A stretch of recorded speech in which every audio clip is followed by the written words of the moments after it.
Hi friends, ഇന്ന് ഞാൻ explain ചെയ്യാൻ പോകുന്നത് 2024 ഇപ്പോൾ റീസെന്റ് ആയിട്ട് പുറത്തിറങ്ങിയ ഹീരമണ്ടി എന്ന വെബ് സീരീസിനെ കുറിച്ചിട്ടാണ്. ഓൾറെഡി ഈ സീരീസിന്റെ 2 പാർട്ട് വീഡിയോകൾ ഞങ്ങൾ ഞങ്ങളുടെ ചാനലിൽ അപ്ലോഡ് ചെയ്തിട്ടുണ്ട്. അതുകൊണ്ട് നിങ്ങൾ പലരും ഇതിന്റെ ഫൈനൽ പാർട്ടും കൂടി വേണമെന്നും പറഞ്ഞ് കമന്റ് ചെയ്തിട്ടുണ്ടായിരുന്നു. സോ ഈ വീഡിയോയിൽ നമ്മൾ ഹീരമണ്ടി സീരീസിന്റെ ഫൈനൽ പാർട്ടാണ് നോക്കുന്നത്. സോ ഇതിനു മുമ്പുള്ള പാർട്ട് കാണാത്തവരാണ് നിങ്ങളെങ്കിൽ ആദ്യം ഇത് കണ്ടതിന് ശേഷം മാത്രം ഈ പാർട്ട് കാണാൻ ശ്രമിക്കുക. അപ്പൊ ഇനി അധികം ലാഗ് അടിപ്പിക്കുന്നില്ല, നേരെ സ്റ്റോറി നോക്കാം. ഇപ്പൊ പരസ്പരം പ്രണയിച്ചുകൊണ്ടിരിക്കുന്ന നായകനും നായികയ്ക്കും കാണാനുള്ള അവസരമെല്ലാം ഫാരിദ് ഉണ്ടാക്കി കൊടുക്കാന്നൊക്കെ അവരോട് പറഞ്ഞ് അവരെ വിശ്വസിപ്പിക്കുന്ന രംഗം കാണിച്ചുകൊണ്ടായിരുന്നു സെക്കൻഡ് പാർട്ട് വീഡിയോ നമ്മൾ അവസാനിപ്പിച്ചിട്ടുണ്ടായിരുന്നത്. അങ്ങനെ ഈ ഫൈനൽ പാർട്ടിലേക്ക് വരുന്ന സമയം ഫാരിദ് പറഞ്ഞ പോലെ തന്നെ അവര് തമ്മിൽ മീറ്റ് ചെയ്യാനുള്ള സാഹചര്യമില്ല, ഫാരിദ് ഉണ്ടാക്കി കൊടുക്കുകയാണ് അവർക്ക്. അങ്ങനെയിരിക്കുന്ന അതേ സമയം തന്നെ ഫാരിദ് ആണെങ്കിൽ അവിടെയുള്ള ആ പോലീസുകാരനെ പോയി കണ്ട് അയാൾക്കൊരു കംപ്ലൈന്റ് കൊടുക്കുന്നു. എന്റെ അമ്മേനെ കൊന്നു കളഞ്ഞത് മല്ലിക ജാനാണ്, സോ അവർക്കെതിരെ എഫ്ഐആർ ഇടണം, ചെയ്ത തെറ്റിനെ അവരെ ശിക്ഷിക്കണം. ഇപ്പൊ ഫാരിദ് പറയുന്ന ഈ കാര്യങ്ങളെല്ലാം കേട്ടിട്ട് ആ പോലീസുകാരൻ പറയാണ്, ഇത് പണ്ട് നടന്ന കേസല്ലേ, ആ കേസ് ഫയലൊന്നും തപ്പിയെടുക്കാൻ ഇനി എന്നെ കൊണ്ട് കഴിയില്ല. അയാൾ ഈ പറയുന്ന കാര്യം കേട്ടതും ഫാരിദയാണെങ്കിൽ അവിടെ ഇരുന്ന് കരയാൻ തുടങ്ങുന്നു. അതായത് മുതലക്കണ്ണീർ ഒഴുക്കാന്ന് പറയില്ലേ, അതേപോലെ ഈ ഒരു കാര്യത്തിലൂടെ മല്ലികജാന് പണി കൊടുക്കാന്നുള്ളത് മാത്രമല്ല ഫാരിദന്റെ ലക്ഷ്യം, ഇയാളെ സിമ്പതി പിടിച്ചുപറ്റി ഇയാളെ കയ്യിലെടുക്കാന്നുള്ളതും അവളുടെ ഒരു പ്രധാന ലക്ഷ്യമാണ്. അങ്ങനെ ഇപ്പൊ അവള് പ്ലാൻ ചെയ്തപോലെ തന്നെ കാര്യങ്ങൾ ഭംഗിയെ നടക്കുന്നു. അയാളെ അവള് കയ്യിലെടുക്കുന്നു. അടുത്ത ദിവസം രാവിലെ തന്നെ മല്ലികജാനെ കാണാൻ വേണ്ടി അവളുടെ കൊട്ടാരത്തിലേക്ക് സുൽഫിക്കർ എത്തുവാണ്. ഫാരിദ ആ പോലീസുകാരെ കണ്ട് ആ കേസ് കുത്തിപ്പോക്കാൻ ശ്രമിക്കുന്ന കാര്യങ്ങളെല്ലാം ഈ സുൽഫിക്കർ അറിഞ്ഞായിരുന്നു. അപ്പൊ അതിനെപ്പറ്റി പറയാനാണ് അയാൾ ഇവിടേക്ക് വന്നത്. അങ്ങനെ ഇപ്പൊ ഈ കാര്യങ്ങളെല്ലാം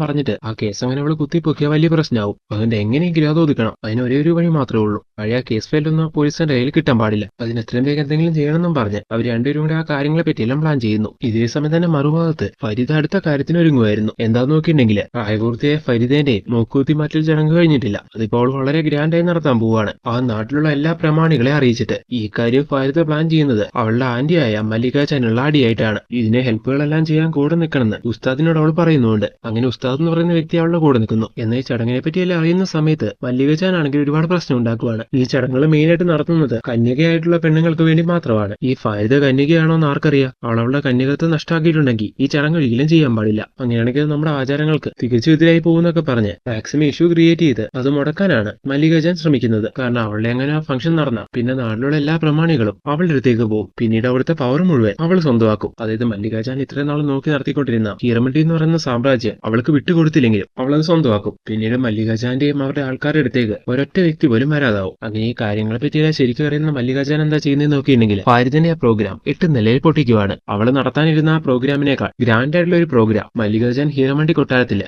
എല്ലാവരെയും വിളിച്ചു കൂട്ടി നടത്തുവാണ്. ഈ ഒരു പ്രോഗ്രാം അവിടെ നടക്കുന്നുണ്ട്. ഫാരിദ കണ്ടക്ട് ചെയ്ത പ്രോഗ്രാമിൽ ആരും പോകുന്നില്ല. അങ്ങനെ ഫാരിദ കണ്ടക്ട് ചെയ്ത പ്രോഗ്രാം പൊളിഞ്ഞു പോകുന്നുണ്ട്. ആ ഒരു ദേഷ്യത്തില് അവൾ മല്ലിക ജാനെ കാണാൻ വേണ്ടി വരുന്നു. ഈ സമയത്ത് മല്ലിക ജാൻ അവളോട് പറയുവാണ്, നിന്റെ മനസ്സിലിരിപ്പൊന്നും ഒരിക്കലും നടക്കാൻ പോകുന്നില്ല എന്ന്, ഞാൻ ജീവിച്ചിരിക്കുമ്പോ നീ ജയിക്കില്ല, അതിന് ഞാൻ സമ്മതിക്കില്ല എന്നൊക്കെ. എന്നിട്ട് അവളെ അവോയ്ഡ് ചെയ്യുന്ന രീതിയിൽ മല്ലിക ജാൻ അകത്തേക്ക് കയറി പോകുന്നു. ഈ സമയം ആകെ നാണം കെട്ട അവസ്ഥയില് ഫാരിദ അവിടെ നിന്ന് അവളുടെ സ്ഥലത്തേക്ക് തിരിച്ചു വരുന്നു. അടുത്ത സീനിൽ അവൾ ആകെ അങ്ങനെ സങ്കടപ്പെട്ടിരിക്കുന്ന സമയം അവിടേക്ക് ഉസ്താദ് വരുവാണ്. ഈ സമയം ഉസ്താദിനോട് അവൾ ദേഷ്യപ്പെടുന്നു. ഞാൻ കണ്ടക്ട് ചെയ്ത പ്രോഗ്രാം പൊളിക്കാൻ വേണ്ടി മല്ലിക ജാൻ അങ്ങനെ ഒരു പ്രോഗ്രാം കണ്ടക്ട് ചെയ്തത് നീ എന്തായാലും അറിഞ്ഞിട്ടുണ്ടാവുമല്ലോ, എന്നിട്ട് നീ എന്താ എന്നെ അത് അറിയിക്കാത്തത്? നീ അതിനെ അറിയിക്കുമായിരുന്നെങ്കിൽ നമ്മുടെ പ്രോഗ്രാമിന് എന്തെങ്കിലും മാറ്റം വരുത്തി നമുക്കത് മാനേജ് ചെയ്യായിരുന്നു. ഇതിപ്പോ ഒന്നും നടക്കാതായി പോയി. പ്ലാൻ ചെയ്ത കാര്യങ്ങളെല്ലാം അടപടലം പൊട്ടിപ്പോയി. അങ്ങനെ അവൾ ഈ കാര്യങ്ങളെല്ലാം പറഞ്ഞ് ഉസ്താദിനോട് ദേഷ്യപ്പെടുന്ന സമയം ഉസ്താദ് അവളോട് പറയുവാണ്, നീ ഒന്നും കൊണ്ടും വിഷമിക്കേണ്ട. ഇത്ര നാളും മല്ലിക ജാന്റെ കൊട്ടാരത്തിൽ പോയിക്കൊണ്ടിരുന്ന ഒരാളെ ഞാൻ ഇന്ന് ഇവിടേക്ക് ഡൈവേർട്ട് ചെയ്ത് കൂട്ടിക്കൊണ്ടുവന്നിട്ടുണ്ട്. ഇയാളെ നീ വശത്താക്കുവാണെങ്കിൽ ഇതിലൂടെ നിനക്ക് വലിയ നേട്ടങ്ങൾ ഉണ്ടാക്കാം. അങ്ങനെ ഉസ്താദ് കൂട്ടിക്കൊണ്ടുവന്നിരിക്കുന്നത് ആരെയാണെന്ന് ഫാരിദ് ഒരുപാട് ആകാംക്ഷയോടെ കൂടി പോയി നോക്കുവാണ്. അത് വലിയ മുഹമ്മദ് എന്ന് പറയുന്ന വലിയൊരു നവാബായിരുന്നു. അങ്ങനെ ആ കാര്യങ്ങളെല്ലാം അവിടെ നടന്നുകൊണ്ടിരിക്കുന്ന അതേ സമയം തന്നെ ഹീരമണ്ടി കൊട്ടാരത്തിലെ മല്ലിക ജാന്റെ അനിയത്തി ഉണ്ടല്ലോ,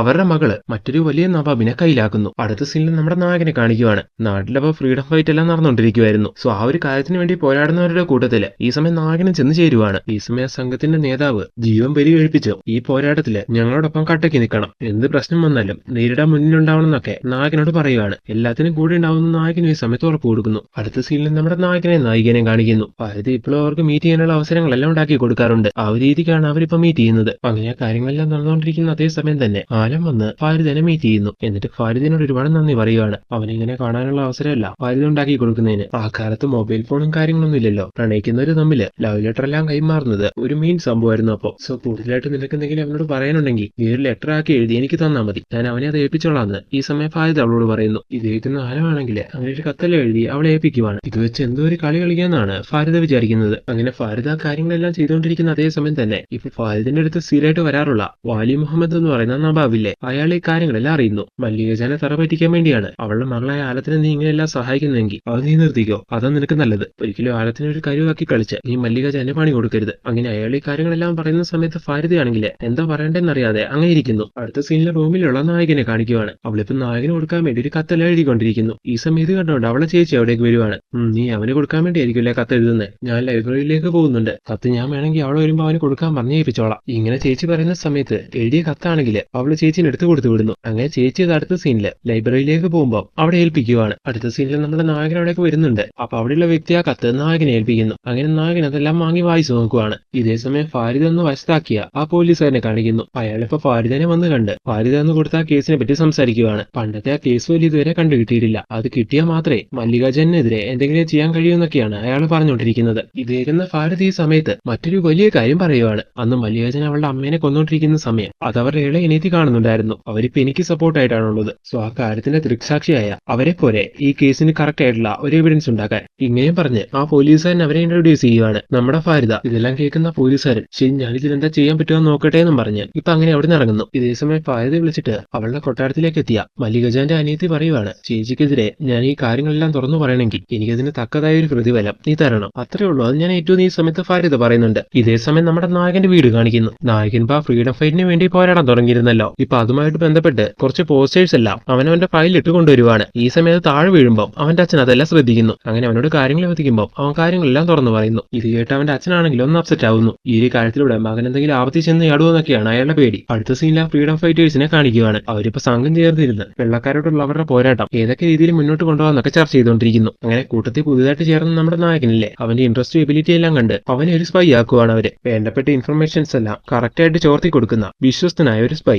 അത്രയും വലിയൊരു ദൗത്യം നായകന് കിട്ടിയോണ്ട് തന്നെ നായകൻ ഒരുപാട് ഹാപ്പി ആവുന്നു. അഭിമാനത്തോടു കൂടി നായകൻ അത് ഏറ്റെടുക്കുന്നു. ഇതേ സമയം തന്നെ ഈ കാര്യങ്ങളെല്ലാം നായകന്റെ അച്ഛൻ അറിയുന്നു. അന്ന് നായകന്റെ കയ്യിൽ ആ പോസ്റ്റർ എല്ലാം കണ്ടപ്പോ തന്നെ ആ കാര്യങ്ങളെല്ലാം നായകൻ തുറന്നു പറഞ്ഞപ്പോ തന്നെ അയാൾ നായകനെ ഒരു കണ്ണു വെക്കാൻ തുടങ്ങിയിട്ടുണ്ടായിരുന്നു. ഇൻ കേസ് നായകൻ എന്തെങ്കിലും കുരുക്കി ചെന്ന് ചാടിയാൽ തന്നെ അതിൽ നിന്ന് നായകനെ സേവ് ചെയ്യാൻ വേണ്ടി. അങ്ങനെ ഇപ്പൊ നായകൻ ചെന്ന് ചാടിയിരിക്കുന്ന ഈ പ്രശ്നത്തിനെ പറ്റിയല്ല നായകന്റെ അച്ഛനെ അറിഞ്ഞതോടെ നായകന്റെ അച്ഛൻ വീണ്ടും ടെൻഷൻ ആവുകയാണ്. അങ്ങനെ ഇപ്പൊ അവനെ വന്ന് കണ്ട് ഇത് വലിയ അപകടമാണെന്നും പറഞ്ഞ് അയാൾ അവനെ അതിൽ നിന്ന് വിലക്കുന്നു. എന്നാൽ അച്ഛന്റെ വാക്കിന് നായകനൊരു വിലയും കൊടുക്കുന്നില്ല. ഞാൻ എന്തായാലും തീരുമാനിച്ചു കഴിഞ്ഞു, ഇത് ചെയ്തത് ഞാൻ പിന്നോട്ടില്ലാന്നും പറഞ്ഞ് നായകൻ അവന്റെ തീരുമാനത്തിൽ ഉറച്ചു നിൽക്കുവാണ്. ഇതേസമയം തന്നെ ഹീരമണ്ടി കൊട്ടാരത്തിലെ മല്ലികാജൻ നമ്മുടെ നായികനെ നിർബന്ധിച്ചുകൊണ്ടിരിക്കുകയാണ് അവളുടെ ചടങ്ങുകൾക്ക് വേണ്ടി. അങ്ങേക്കുന്ന സമയത്ത് നായികന്റെ ഫ്രണ്ടായ സൈമ എന്തോ ഒരു അപകടത്തിൽപ്പെടുന്നു. അങ്ങനെ അവളെ പോലീസ് പിടിച്ചോണ്ട് പോയി അറിയുന്ന സമയം നായിക അവളെ സേവ് ചെയ്യണമെന്നും പറഞ്ഞ് അമ്മയോട് അപേക്ഷിക്കുവാണ്. ആ സമയം ഇത് കേൾക്കുന്ന അവളുടെ അമ്മയായ മല്ലികാജൻ അവളോട് ഒരു ഡിമാൻഡ് വെക്കുന്നു. നീ നിന്റെ ചടങ്ങുകൾക്ക് തയ്യാറായാൽ മാത്രമേ ഞാൻ ഇതിൽ നിന്നെ സഹായിക്കൂന്ന്. ഇത് കേട്ട് നായിക അഗസ്റ്റക്കായി പോകുന്നു. ഏത് തീരുമാനം എടുക്കണമെന്ന് അവൾക്കറിയത്തില്ല. അവളുടെ ജീവിതം നോക്കി പോയാൽ അവളുടെ ഫ്രണ്ടിന്റെ ജീവിതം അപകടത്തിലാവും. അവളുടെ ഫ്രണ്ടിന്റെ ജീവിതത്തിനെ പറ്റി ആലോചിച്ച് അവളുടെ ജീവിതം തീരും. അങ്ങനെ കുറെ ആലോചിച്ച് വേറെ നിവൃത്തിയില്ലാത്തതുകൊണ്ട് ഒരു തീരുമാനം എടുക്കുവാണ് ആ ചടങ്ങുകൾക്ക് തയ്യാറാവാന്ന്. അങ്ങനെ അതിന്റെ ഒരുക്കങ്ങളെല്ലാം പോയിക്കൊണ്ടിരിക്കുന്ന സമയത്ത് ഹീരമണ്ടി കൊട്ടാരത്തിലേക്ക് അവളുടെ ചേച്ചി ഒരു കത്ത് കൊണ്ടുവരുന്നു. അതായത് നായകൻ അവൾക്ക് വേണ്ടി എഴുതിയ കത്തായിരുന്നു. അടുത്ത ദിവസം രാത്രി ഏതോ ഒരു സ്ഥലത്ത് വെച്ച് മീറ്റ് ചെയ്യാന്നായിരുന്നു ആ കത്തിൽ അവൻ എഴുതിയിട്ടുണ്ടായിരുന്നത്. അങ്ങനെ നായിക അവൻ കത്തിൽ എഴുതിയ പോലെ അവിടെ പോയി അവനെ കാണാം. കൊട്ടാരത്തിൽ തന്റെ ആ ചടങ്ങുകളെല്ലാം നടക്കുന്നതിനെ പറ്റി അവനെ അറിയിക്കാന്നൊക്കെ വിചാരിക്കുന്നു. അങ്ങനെ നായിക കറക്റ്റ് ടൈമിന് അവിടേക്ക് പോകുന്നുണ്ടെങ്കിലും ആ ഫ്രീഡം ഫൈറ്റേഴ്സ് അന്നേ ദിവസം ആ സമയത്ത് അവൻ എന്തോ ഒരു പ്രത്യേക ദൗത്യം കൊടുക്കുവാണ്. അതുകൊണ്ട് തന്നെ നായകൻ കത്തിൽ എഴുതിയ പോലെ അവൻ ആ സമയത്ത് അവിടേക്ക് പോകാൻ കഴിയുന്നില്ല. അങ്ങനെ നായിക അവിടെ ചെന്ന് നിന്ന് കുറെ നേരം അവന് വേണ്ടി വെയിറ്റ് ചെയ്യുന്നു. അവൻ വരില്ല എന്ന് ഉറപ്പായപ്പോ നായിക അവിടെ വിട്ടു പോവുകയും ചെയ്യുവാണ്. ഇതേസമയം മല്ലികാജാൻ നായിക ചടങ്ങുകൾക്ക് സമ്മതിച്ചുകൊണ്ട് അവളുടെ ആഗ്രഹപ്രകാരം സൈമനെ പോലീസ് സ്റ്റേഷനിൽ നിന്ന് അവരുടെ ഹോൾഡ് വെച്ച് അങ്ങനെ റിലീസ് ആക്കുന്നു. അങ്ങനെ പുറത്തിറങ്ങിയ സൈമ തന്റെ ജീവൻ രക്ഷിക്കാൻ വേണ്ടി അവളുടെ ജീവിതം പണയം വെച്ചു എന്നറിയുമ്പോൾ ഒരുപാട് സങ്കടപ്പെടുന്നു. ഈ ചടങ്ങ് നടക്കാതെ എങ്ങനെയെങ്കിലും അവളെ സേവ് ചെയ്യണമെന്ന് വിചാരിക്കുന്നു. അങ്ങനെ കൊട്ടാരത്തിൽ ആ ചടങ്ങുകളെല്ലാം നടക്കാൻ തുടങ്ങുന്ന സമയം സൈമ കരഞ്ഞുകൊണ്ട് നായികന്റെ അടുത്തേക്ക് എത്തുവാണ്. എന്നിട്ട് നായികനോട് പറയുവാണ്, എനിക്ക് വേണ്ടി നീ ത്യാഗം ചെയ്യാൻ പാടില്ല, എന്ത് വില കൊടുത്തും ഞാൻ നിന്നെ ഇവിടുന്ന് സേവ് ചെയ്യും. കാജിനോടൊപ്പം നീ ആഗ്രഹിച്ച ജീവിതം നീ ജീവിക്കണം, നീ ഇവിടെ വിട്ടു പോകണം.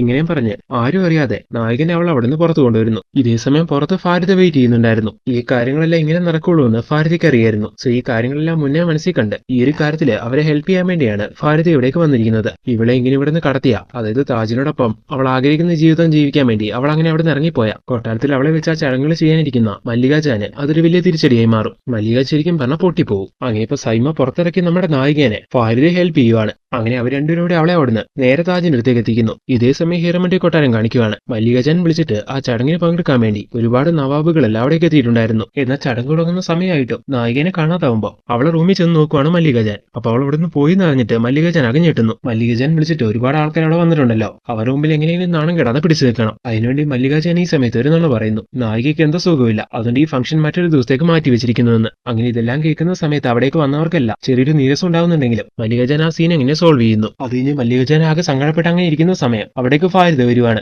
എന്നിട്ട് മല്ലികാജാനെ നോക്കി ഫാരിദ് ഒന്ന് കളിയാക്കി ചിരിക്കുന്നു. കഴിഞ്ഞ 10-25 കൊല്ലമായിട്ട് മല്ലികാജാൻ വിചാരിക്കുന്ന കാര്യങ്ങളെല്ലാം ഒരു തടസ്സവും കൂടാതെ ഇവിടെ നടന്നിട്ടുണ്ട്. ആരൊക്കെ പണിയാൻ നോക്കിയാലും അതെല്ലാം മല്ലികാജാൻ വേണ്ട രീതിയിൽ പൊളിച്ചിട്ടുമുണ്ട്. എന്നാൽ ഇന്ന് ഇത് ആദ്യമായിട്ടാണ് താൻ പ്ലാൻ ചെയ്ത ഒരു കാര്യം നടക്കാതെ പോകുന്നത്. ഇത്രയും വലിയൊരു പണി തനിക്ക് കിട്ടുന്നത്. ഈ കാര്യങ്ങളെല്ലാം ആലോചിച്ചിട്ട് മല്ലികാജാൻ ഈ സമയത്ത് ഒരുപാട് ദേഷ്യം തോന്നുന്നു. അതിന്റെ എല്ലാത്തിനെയും പുറമെ ഒരു പരിഹാസ ചിരിയും ചിരിച്ചുകൊണ്ട് ഫാരിദയും കൂടി വന്നപ്പോ മല്ലികാജാൻ ആകെ പൊളിയുവാണ്. ഇതേ സമയം തന്നെ ആ ഫ്രീഡം ഫൈറ്റേഴ്സിന്റെ ഫൈറ്റ് എന്താവും? അവര് ബ്രിട്ടീഷുകാരെ ഈ നാട്ടിൽ നിന്ന് തുരത്തി ഓടിക്കുവോ? അവരുടെ കൂട്ടത്തിൽ ചെന്ന് ചേർന്ന നമ്മുടെ നായകൻ എന്തെങ്കിലും പ്രശ്നങ്ങൾ ഉണ്ടാവുമോ? അവനായിട്ടുള്ള ജീവിത സ്വപ്നം കണ്ട് കൊട്ടാരം വിട്ടിറങ്ങിയ നായികയ്ക്ക് ഇനി എന്ത് സംഭവിക്കും? ഫാരിദിനോട് ആകെ ദേഷ്യം പിടിച്ചിരിക്കുന്ന മല്ലികാജാൻ ഇനി ഫാരിദിനെ എന്തെങ്കിലും ചെയ്യുമോ? അതോ മല്ലികാജാനെ തറ പറ്റിക്കാൻ വേണ്ടി ഇനി എന്തായിരിക്കും ഫാരിദ് ചെയ്യാൻ പോവുക? ഫാരിദ് ഹീരമണ്ടി സാമ്രാജ്യം മല്ലികാജാന്റെ അടുത്ത് നിന്ന് പിടിച്ചു വാങ്ങുമോ? അതോ മല്ലികാജാൻ ഇതിനെല്ലാം നേരിടുവോ? ഇങ്ങനെയുള്ള കാര്യങ്ങളെല്ലാം ഒരു സസ്പെൻസിൽ നിർത്തിക്കൊണ്ട് അങ്ങനെ ഈ വെബ് സീരീസിന്റെ ഈ സീസൺ തീർക്കുവാണ്. സോ ഇനിയുള്ള കാര്യങ്ങളെല്ലാം നമുക്ക് ഇതിന്റെ അടുത്ത സീസൺ ഇറങ്ങുമ്പോൾ നോക്കാം. സോ ഈ വീഡിയോ മുഴുവനായിട്ട് കണ്ട നിങ്ങളുടെ എല്ലാവരുടെ അഭിപ്രായം തീർച്ചയായിട്ടും കമന്റ് ചെയ്യണം. അതിൽ ഹീരമണ്ടി എന്ന് പറയുന്ന ഈ സീരീസിന്റെ കഥ നിങ്ങൾക്ക് പൂർണ്ണമായും മനസ്സിലായോ? ഇനി ഇതുപോലുള്ള സീരീസ് നിങ്ങൾ ആഗ്രഹിക്കുന്നുണ്ടോ? ഇങ്ങനെയുള്ള കാര്യങ്ങളും കമന്റ് ചെയ്യണം. ഞങ്ങൾ അപ്ലോഡ് ചെയ്യുന്ന വീഡിയോസ് എല്ലാം കണ്ട് ഞങ്ങളെ സപ്പോർട്ട് ചെയ്തുകൊണ്ടിരിക്കുന്ന